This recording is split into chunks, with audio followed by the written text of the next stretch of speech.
From the Sanibel Rocks Civic Association. The health of our lakes in the Rocks area has been a topic of concern for many of the residents of the West Gulf Drive, Rabbit Road community.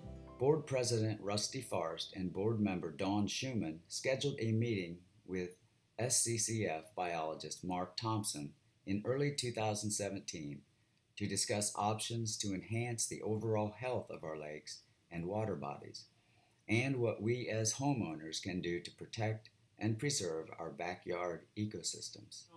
What problems you're trying to address, you know? Water color more than anything right now. Okay. But there's a reason for that. Yeah, and before you didn't have that color, right? No. You know, we showed the lakes that we had monitored for the study that the city funded on community lakes, and these were some of the sites in your general vicinity. Mm-hmm. And of those, what we found was we ranked all the lakes on Sanibel that we sampled about 72 lakes, and there's probably about 85 to 90 lakes on Sanibel. So we got a good percentage of the total number of lakes on Sanibel.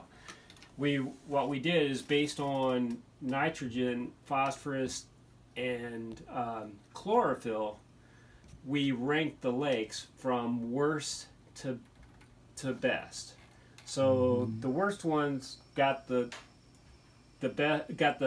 lowest ranking. Like number 1 is the worst, number 2 is second worst, and then 72 was the best of the ones that we sampled. So, of the lakes in your area that you're concerned with, the 2 lakes along the bike path had the poorest water quality that you might be most concerned with, and they were 12th and 13th, worse relative to the other lakes on Sanibel. Mm-hmm. And their chlorophyll concentrations were pretty high. They were average 47 for one and 25 for the other, which are both high. Those numbers would put them on the, as it would list them as impaired by the state if they were monitoring those lakes. So the state's not monitoring those lakes, but if they were, they would designate those as impaired water bodies due to nutrients, due to enriched nitrogen and phosphorus. Too much nitrogen and phosphorus in those lakes, causing chlorophyll. So, but as far as the remainder of the lakes go, they're probably pretty good, especially the ones that are in the rocks themselves. We sampled 3 locations in the rocks lakes, and they were all, relative to the others, they were better water quality. So there's 2 lakes in East Rocks and 1 lake in West Rocks. Yes. Maybe. Yes. And Okay. all of our other rocks, And we lakes are sampled bad. all 3 of those lakes, basically. and they're all bad. And no, Yeah. actually, these lakes were pretty good. They were the pretty ones good in the rocks. accordance with. Yeah. East rocks were good. Yeah, they were good as far as nutrients go, but even we have a lake that we dug at the Bailey Homestead site. Mm-hmm. Has low nutrient concentrations. It has no fertilizer around it and everything else, and it's been there for probably 3 years now, and we periodically get some algae blooms on that lake. So Wow. that it's just a natural, more or less a natural thing, and groundwater can supply just enough nutrients to cause an algae bloom. I mean, different kinds of there's a lot of different kind of algae, and different ones can bloom at different levels of nitrogen or phosphorus or different conditions and all. So we find that even in some of the best lakes, we can get algae blooms. So that being said, there's things that you can do to prevent the algae, prevent conditions that algae blooms can cause, such as fish kills or low oxygen or smell or whatever. And what we normally recommend is for lakes that end up getting first of all, there's a lot of different kinds of algae. One kind of algae that is fairly common on Sanibel is this blue-green algae mat. It's kind of a floating algae on top of the water surface. And that mat is actually, you know, a mass of filamentous algae, and it can be removed mechanically using rakes, or we've used nets before. We use seine nets to remove it, but the dunes used to have a problem with that on a couple of their lakes, and they used to have a guy come out. They used to have aquagenics come out, spray the algae with copper, and basically what happens then is you spray the algae with copper. The algae will die, but then it just settles down to the bottom of the lake, and then all that organic material is sitting down in the bottom of the lake and the nutrients that are associated with it, and eventually it starts degrading again. The nutrients go back in the water column, and 3 or 4 months later you have another algae bloom. You get the exact same thing happen, and you call up aquagenics. They come back out, do the exact same thing.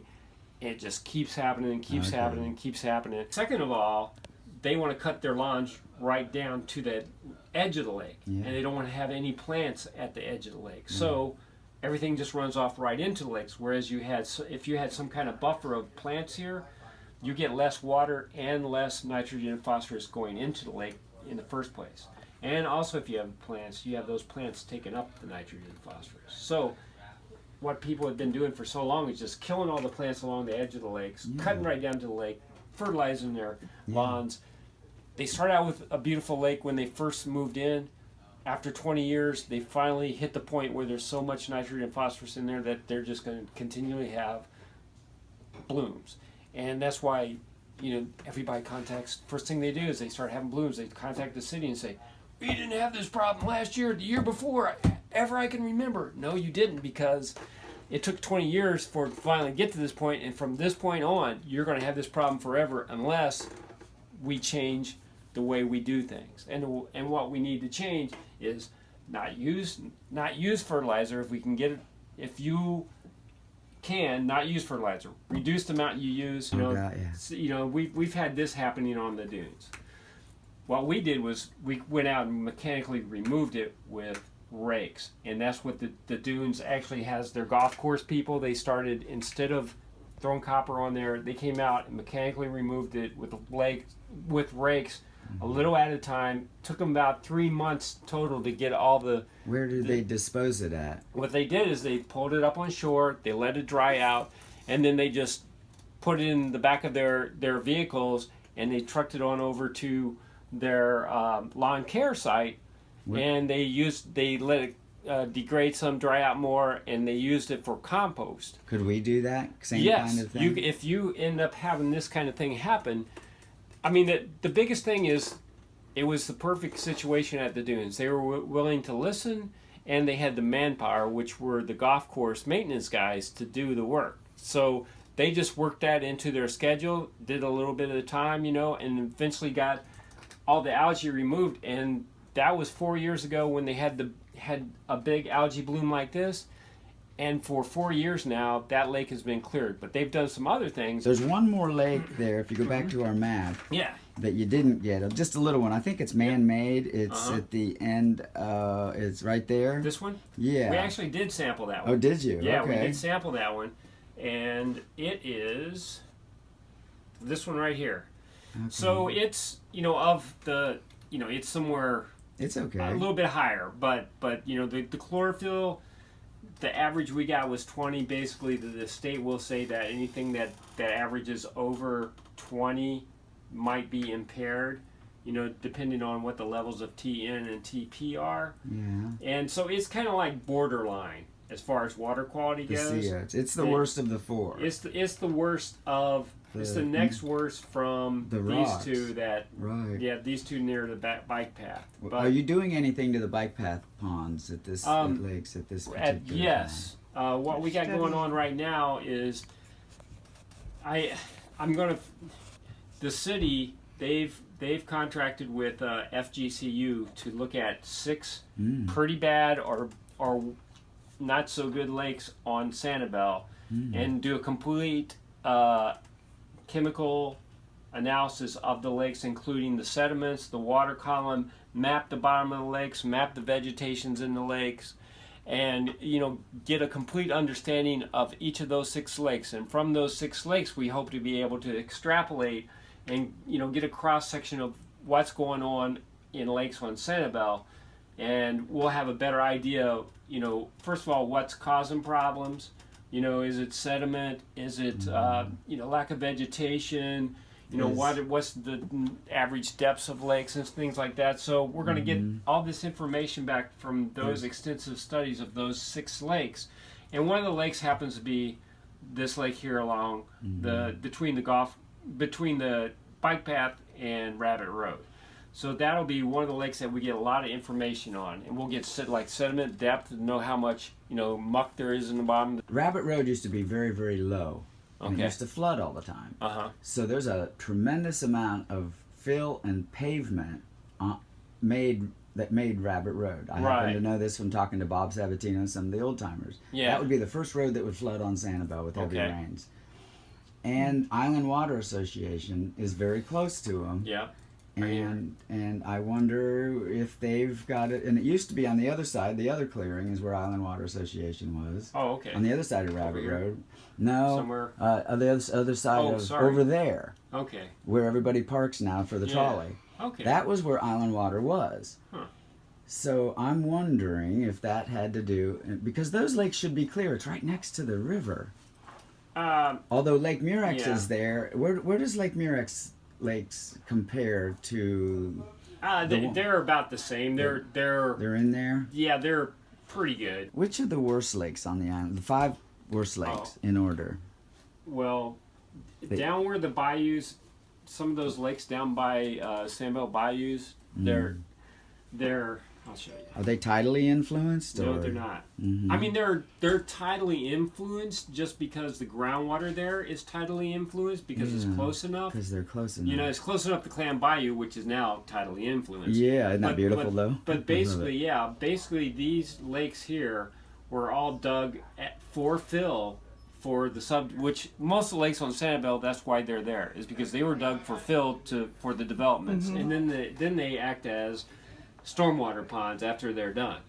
So some of these lakes right through here had really high concentrations of chlorophyll, nitrogen, and phosphorus, and the bayou's wastewater treatment plant. The wastewater treatment plant was there. And we're totally correlate.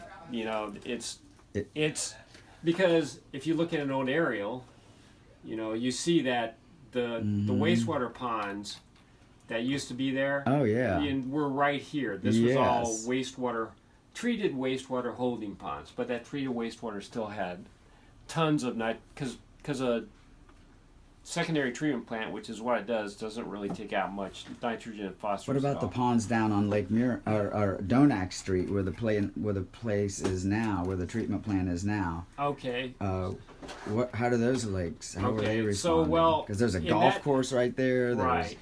And these are high. They're some of the highest ponds, but see the different color this one is compared to the rest of them? Okay. This one right here is actually a holding pond for wastewater. The bad stuff. Yeah, well... Wastewater. It's treated wastewater. It's not really the bad stuff. It's actually good water. It's actually great stuff if you want to irrigate your lawn and that's what they're doing with it. They pump out of this lake to irrigate the golf course because it's loaded with nitrogen and phosphorus.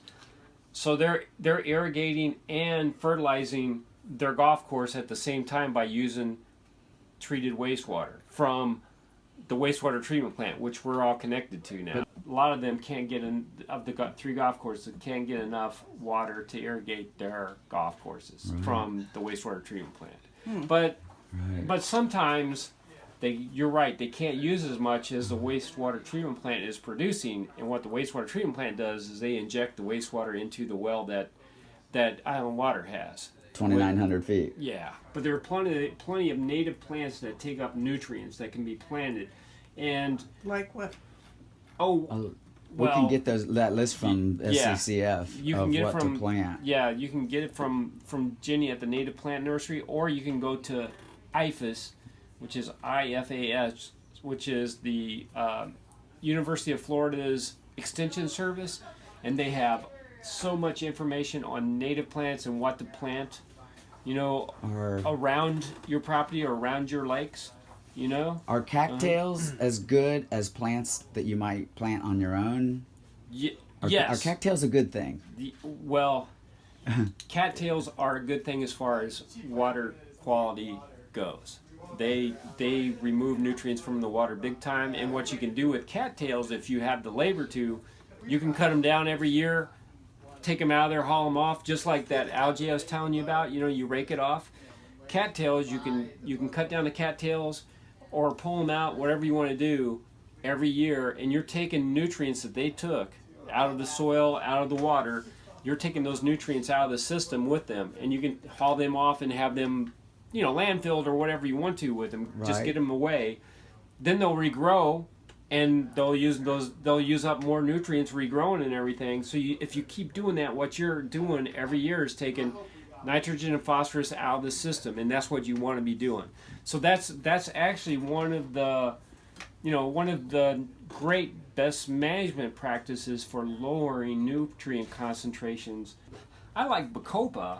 Spell it, please. Bacopa, Bacopa, but it's real easy to grow, and it grows along the edges of lakes. Do you think that if a group of us from the Rocks got together, that Jenny would show us a list of little tour for us down there of plants that would be good for our lakes? Yeah, and Jenny or one of the girls would, for sure. Yeah, I think they do that pretty frequently. And that would be a good practice for us. Yeah. It all started with, should we use aerators in these lakes? Yeah. Answer that question or address that if there's well, there's that's all specific to the people in the homeowners association. Aerators will more than likely improve water quality, because what they're going to be doing is they're going to be mixing things up. They're going to provide more oxygen. When you have more oxygen, like at the bottom of your lake, things will degrade faster. The stuff that goes in your lake, leaves, clippings, anything that's in the bottom of your lake that's causing bacteria to use oxygen down there. Anyway, if you add air to it, it's going to degrade faster. Your sediment content of the amount of sediment you have in the bottom of the lake is going to be reduced. And you won't have fish kills, because you're going to have oxygen being pumped into your lake all the time. So you won't have fish kills. Are there permits required? Where does the electricity come from? Is it solar powered? Is it done at night? All those kinds of questions were addressed. Right. There are permits required by the city, and I think that's probably the only place that you have to get a permit. And basically it's an accessory development permit, which is real easy to do. Basically just draw them a picture of what you want to do, show them where you want to do it at. They sign off on it, and they charge you $200 or whatever for the permit. But there are. Can you guys install it for us? Have you ever done one? No, we don't. See, we don't really do anything like that. I mean, Is there a company that does? Oh, there's lots of them. Okay. Or some might have to take a look at your lake, determine what the stuff that's blooming in your lake is.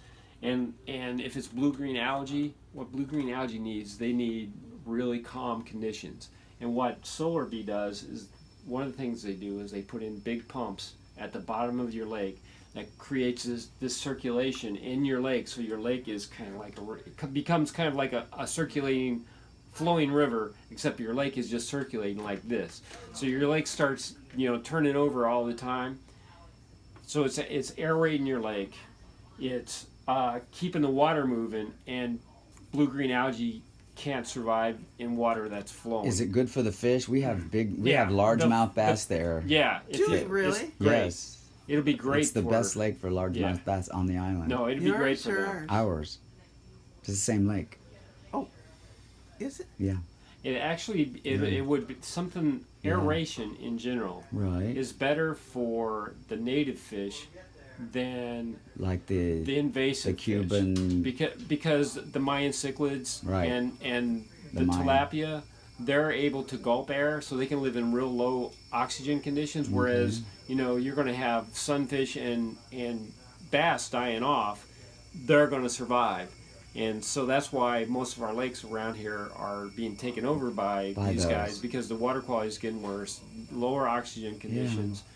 Those guys are dying off, and these guys are really good at reproducing and surviving in any condition and eating anything. They don't need to be solar powered either. They could be, I mean, like over at the dunes, they have aeration systems, and they're all just hooked into LCEC, you know, and they've got these little green boxes that have compressors in them, which are air pumps, and they've got those compressors on timers, and they go on. I'm not sure what time they got them set at, but you know, it's probably something like 10 o'clock at night, and then they turn off at 9. Our sewer lift station, which is right at the beginning of West Rocks, it has electricity going to it.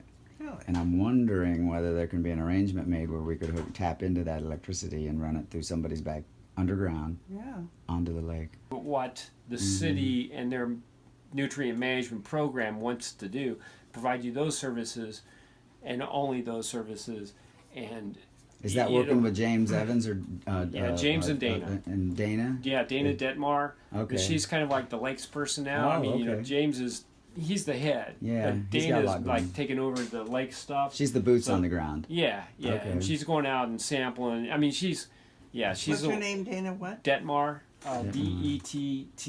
Dettmar. Wonderful. Yeah, and she's at the natural resources office over there at the city. So she's actually the one that you guys, you know, probably want to be meeting with. If we move forward with this, Yeah, this is the girl. because right, and Okay. she's the one that's, you know, spearheading the FGCU study, Whoa. and you know, she's the one that gets all of our information that we do on sampling, monitoring the lakes and stuff, and then puts that into actions that the city will do.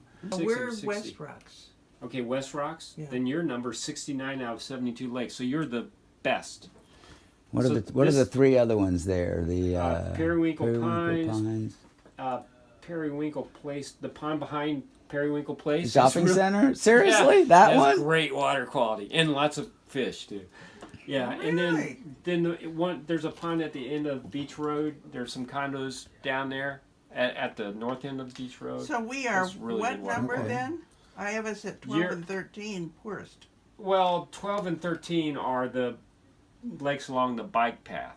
Mm-hmm. Yeah, Oh. so since you were saying that you guys kind of, They took a hit somehow, and I don't know how. I don't Well, know why. I mean, there's a lot of different things that it could be. You know? Yeah. I mean, it could be groundwater in that area for whatever reason Right. is higher in nutrient concentration, which we have some data from out there.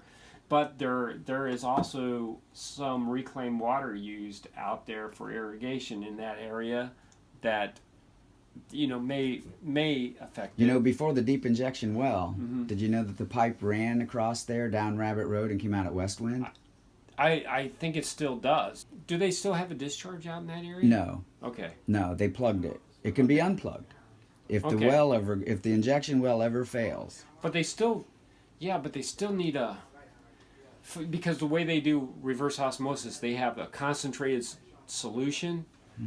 Maybe they inject that concentrated solution down the well now. All the golf courses on Sanibel use water from the Donax wastewater treatment plant. So most of the water from the Donax wastewater treatment plant goes to those golf courses. That's where most of our, when we Yeah. flush, most of our stuff is going out in the golf course. But it's treated and it's perfectly good water, you know. But it's just high. It's still high in nutrients. And the city right now, they're designing an addition to the wastewater treatment plant to take out more phosphorus and nitrogen to where they get the concentrations really low, so that irrigation water won't have high concentrations As much in it. as it does. But the thing Gotcha. is, if it's used properly right now, Yeah. if it doesn't run off, Right. if it goes on land that needs it, that plants are going to take it up, you're going to have the nitrogen and phosphorus removed by the plants before Right. it gets to the groundwater or before it runs off. But it's a Away. bloom of phytoplankton that's causing Yeah. that coloration. And, you know, aeration would probably end up helping with that. But what the cities of Naples did, that they had success with, and with what one of the things that the city of Sanibel is now recommending, and that we've had some success with, is the way they got from this to this. they didn't rake it out or anything else. See, I don't know if you can tell in this picture, but there's a floating island out there. Yeah. What they did is they installed aeration in these lakes along with floating islands. I like the idea of removing cattails and letting them grow another 5 years. Removing them then. Or removing all the cattails, letting them grow again, because you're hauling all that stuff off. And using something like bacopa all along the shorelines, because what happened with bacopa is it will grow along the shoreline, but it'll grow out over the water too, and the roots will just hang down the water. They become your floating island. And all you've done is invested in planting bacopa. And once it gets established, it just starts spreading. And it's really a beautiful. They have beautiful flowers. They're just creeping. They're a creeping plant. They'll creep along. They only stay along the edge of the. I think would be a good thing for you. So you can even see it. Huh. See from this is the shoreline right here. Yeah.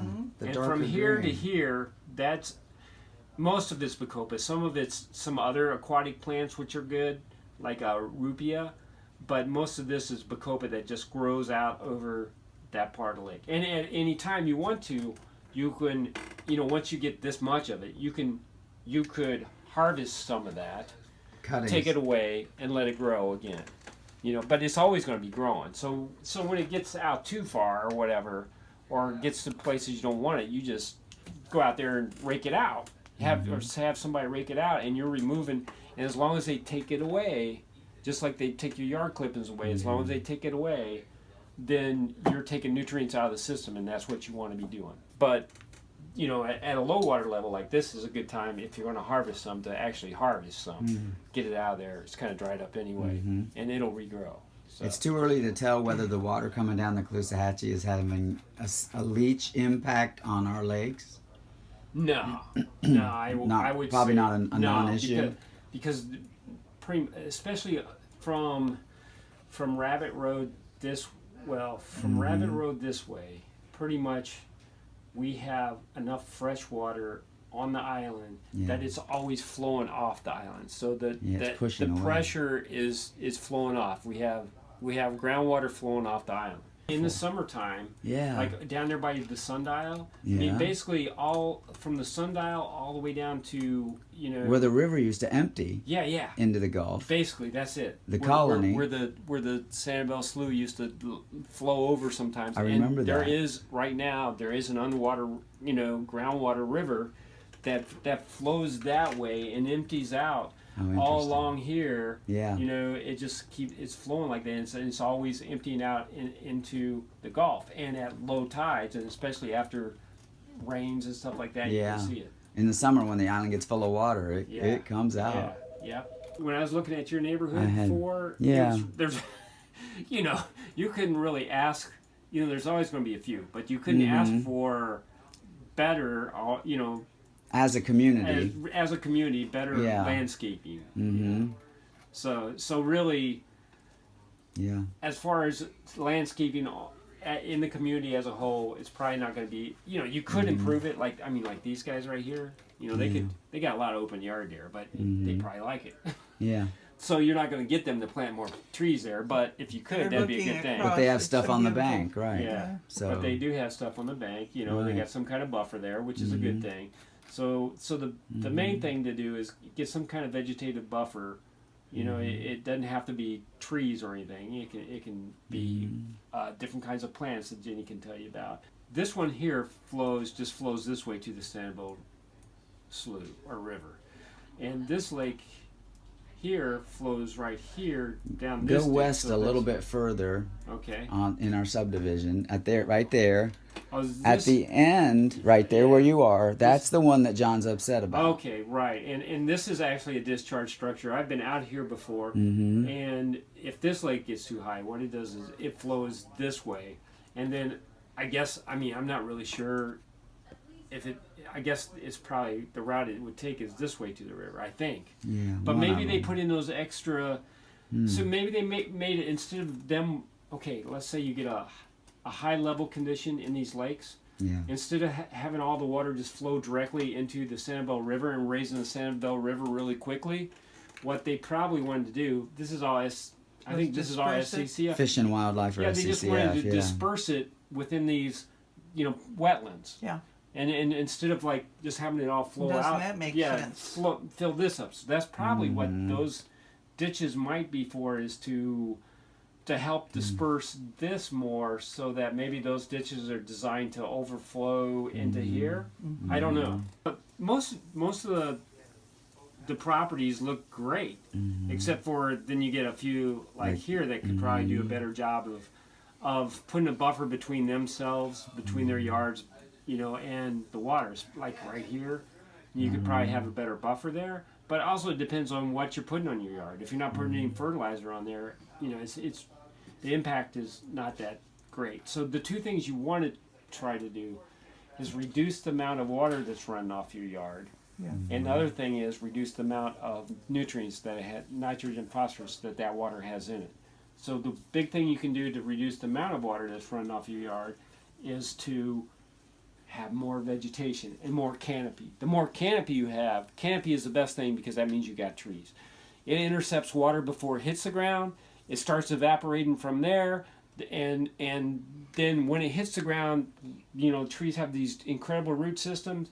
You think that water is just going to run off, but what happens is those roots are under there sucking, and they act like a big sponge, and when it rains, they're like sucking water into the plant, so they're pumping it up into the plant, and they're acting as storage, you know, vessels for the water. So instead of the water running off and going into your lake, it's going into all the plants. Come up with so many best management practices. One of them is getting rid of those non-native fish, the tilapia and Mayan cichlids, because those guys, they eat that zooplankton that normally eats algae, and that's what they go for first. But they can eat anything, but they go for that first. So they'll rid your lake of that. You won't have any of these algae eaters in there.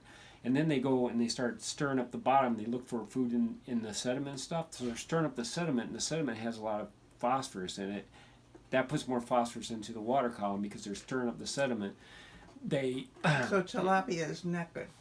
So the cichlids, how can we were trying to get those guys? We were trying to have cast net rodeos to get as many cichlids as we could, like out of the dunes lakes. Let's take a second.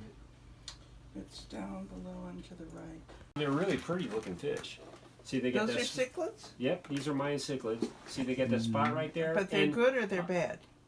They're bad. Yeah. They're bad for water quality. And they're exotic. They're non-native exotics. Those guys came from South America. The blue tilapia, which we had, came from Africa. So, and the way they got here, you know, they didn't take a bus or anything, is that people in aquaculture, they're great aquaculture fish because they can survive in low dissolved oxygen water. You know, they're easy. They'll eat everything, anything. You know, nothing can kill them. They reproduce really quickly, so they're perfect aquaculture fish. So people brought them over here to the U.S. for aquaculture, and they've just spread from, you know, so some people just put them in their lakes because they wanted Pretty fish. They wanted fish in their lakes that they could always eat. Always survive, always eat. Yeah. Like I mean, it only takes one person to put a few of them in there, and then you've got them forever. So they can breathe air, so they don't need any oxygen in the water. They can just go up there, and as long as they can keep their gills wet, they can go to the surface. And, interesting. And that's why they outcompete our native fish, because they can survive in conditions that our native fish can't survive in. Water, your lakes are fresh water. I mean, basically, there's no problem with the salt in your lake. You know, because the salinity is real low. It's 0.5. It's not anywhere near 3. So basically, it's just like the ospreys are coming and taking baths every afternoon and washing off. Yeah. Whenever you have a bloom, especially stuff that's floating on top, harvest it mechanically, get it out of there, take it away. How deep are lakes? They're probably about 10 feet in the middle. I mean, it seems like 10 to 12 around feet. It's not, you know, this might be somewhere between 2 to 6 feet. You have a little ledge that might be only maybe, you know, 2 or 3 feet deep. You have this little ledge, but then it just drops off to 10 to 12 feet. Yeah, and pretty much the whole is more. They call it box cut. So it's more, you know, the idea is it's more like a box. It just drops off. You got 10 feet deep lake everywhere almost, and you don't really have much on the sides. But to grow emergent plants, the plants that are living in the water, you need this shallow. You need this shelf. The ledge. And so wherever you have a ledge, you know, it'd be good to get some kind of plants growing on that. And if you're not using an herbicide, more probably there's something growing there. So one thing that happens whenever it rains is the conditions in the lake change right after rain. And if conditions don't change for a long time, one kind of algae can take over and cause a bloom, and it can just multiply. And then it rains, and just because water started moving around, the nutrient concentrations, the ratio of the nutrient concentrations changed or something a little bit, then they can no longer dominate. You know, something else starts competing with them, and then the water clears up because you got competition going in there, and they're fighting each other. Yeah. And until one algae can become dominant again, you know, your water's going to be clear. But then as soon as conditions get to where it's good for one, that can just bloom. But you know, that's something that aeration would eliminate, is you wouldn't have any fish kills because it puts oxygen into the water. But Okay. East but rocks might be interesting. yeah, so you know, there's different things you can do for different lakes with different. But like Rusty said, as soon as it starts raining, things are going to change. One way or another, they're going to change. Yeah. Okay, right. I mean, if the rain washes a lot of nutrients in there, you might get a different kind of bloom. But if you know, your landscape looks pretty great, and not everybody. If it does what it's done in the phosphorus, past, it's going to get better. Yeah, it'll probably get better rather Yeah. than get worse. But a lot of places it gets worse just because all these new loads of nutrients are coming in with the rain. So, Yeah. but yours will probably get better.